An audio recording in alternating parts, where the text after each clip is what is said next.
Brandy, thanks for getting this in. It looks like you got it in today or yesterday.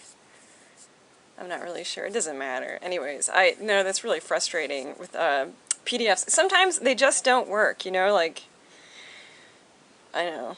And then I know you read all my feedback, and I made a bunch of announcements to everybody in regards to the best way to make a PDF. So you can really generate your individual pages any way you want to, but you must compile the PDF on Adobe Acrobat Pro, to ensure that it will function. There's a lot of other ways to do it, like you can put it together through Lightroom, or you can put it together through some other third party.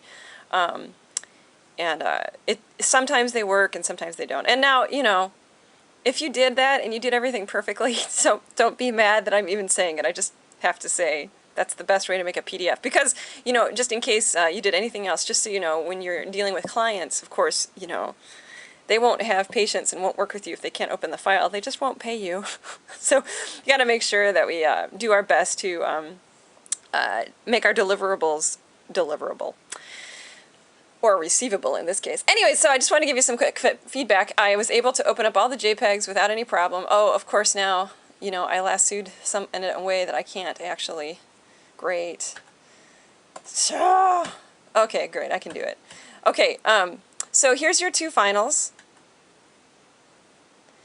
And really, the quality of the light in these images isn't changing at all. It's just, you know, less exposure here, more exposure here. Now, you might have intensified the light, but not significantly. You know, here she's about a 1 to 2 or 1 to 1.5. There's very little difference between the two sides of her face.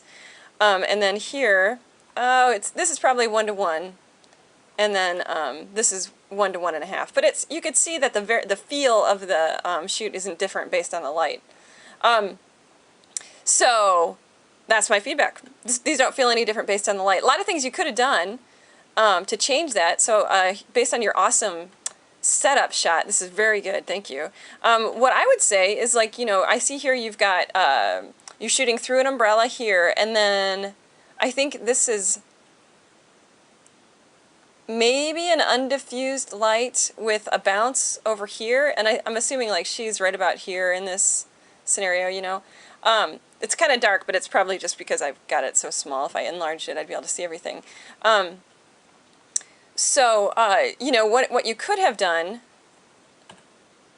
well, I'm just going to use this one as an example, is maybe like here, it would have been interesting to shoot somebody with so much character in her face with a hard light, a really hard light. And so what you would have done here is maybe, you know, you could even keep this as a fill, but move this light without the diffuser on it a lot closer. And then what you would have gotten, oh, there she is, yeah. So move this light a lot closer and make sure there's no diffuser or anything on it. So then what you would have had in this case would be broad lighting, because the side of her face that's facing the camera would be most illuminated, and then just a little bit of fill on this side, so that the hard light would be really describing the texture of her face and would really give her a sense of character. And it would also do a lot to describe this really beautiful dress. Whoops, there it is, this beautiful dress that she's got on too.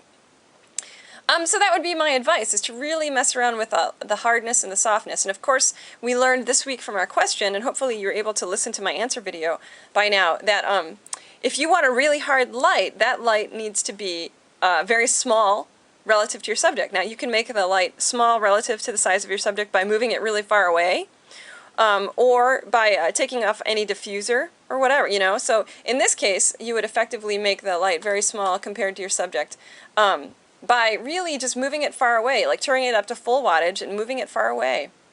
And then, you know, that would give you a really hard light. And then you'd have to increase your exposure via the camera, your exposure settings in your camera, to compensate for how far away the light is, if you'll remember the inverse square law. Blah, blah, blah. Anyways, I just wanted to give you that little bit of feedback, and thanks again for working with me so hard to get this in. And I could hug your computer too. I'm really looking forward to this week, week 3, when you're able to submit your PDFs and they work perfectly like they did back in week 1. I don't remember having any issues at all, so that'll be great. Thank you so much for your patience, Brandy, and thanks for getting this in. It looks like your model did a really great job sitting for you and was very patient and cooperative. That's great. And providing that she's not a close family member or friend, she would be a fantastic subject for either one of the shoots this week in week 3. But if she's a close family member or friend, I recommend you branch out and try somebody that you don't know as well, in large part so that you get treated more like the pro that you are becoming, because family members just so rarely do that for us, you know. Anyways, thanks again.